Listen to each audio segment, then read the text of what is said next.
इतने गंदे शब्द सिख समुदाय पर बोले गए। किससे मिलाने का काम किया? घुसपैठियों रोहिंग्यों के साथ, बांग्लादेशियों के साथ। आम आदमी पार्टी को इसका खामियाजा भुगतना पड़ेगा। सिख समुदाय कभी माफ नहीं करेगा। सिख समुदाय का जो गौरवशाली इतिहास है, एक और उसका उदाहरण दिखता है जब प्रधानमंत्री नरेंद्र मोदी जी साहबजादों की शहादत पर वीर बाल दिवस पूरे देश भर में मनाते हैं।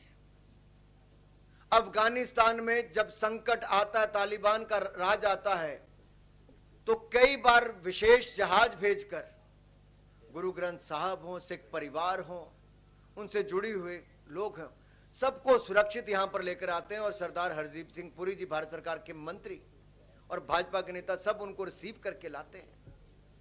नेहरू जी ने तो हमारे बड़े गुरुद्वारे पाकिस्तान में छोड़ दिए, लेकिन नरेंद्र मोदी जी की सरकार आई तो हमने करतारपुर कॉरिडोर बना कर दिया।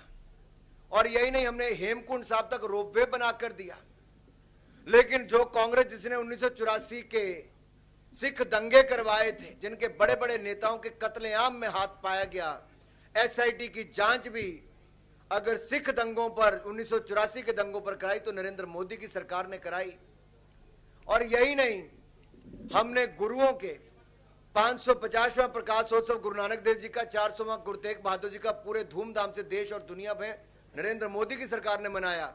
कांग्रेस ने सिखों के दंगे कराए तो अरविंद केजरीवाल की पार्टी ने और उनके नेताओं ने सिखों को नीचा दिखाने का काम किया।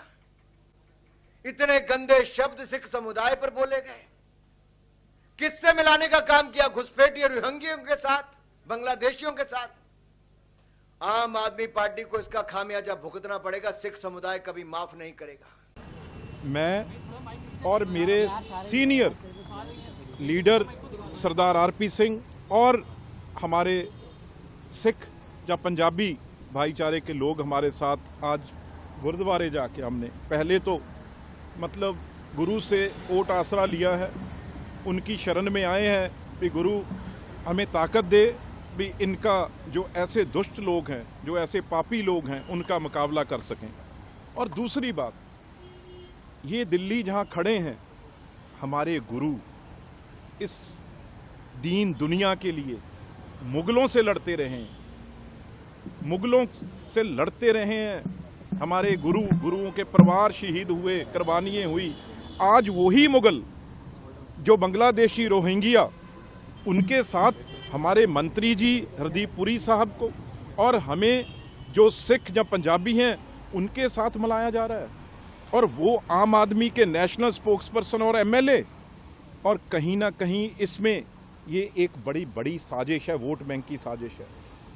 बार बार एक सिखों को, पंजाबियों को कहीं ना कहीं मुगलों से कंपेयर करके, मुगलों से जोड़ के, इसका मतलब क्या है भाई? ये किस वोट बैंक को टारगेट कर रहे हैं? क्या कर रहे हैं? इसके पीछे क्या है?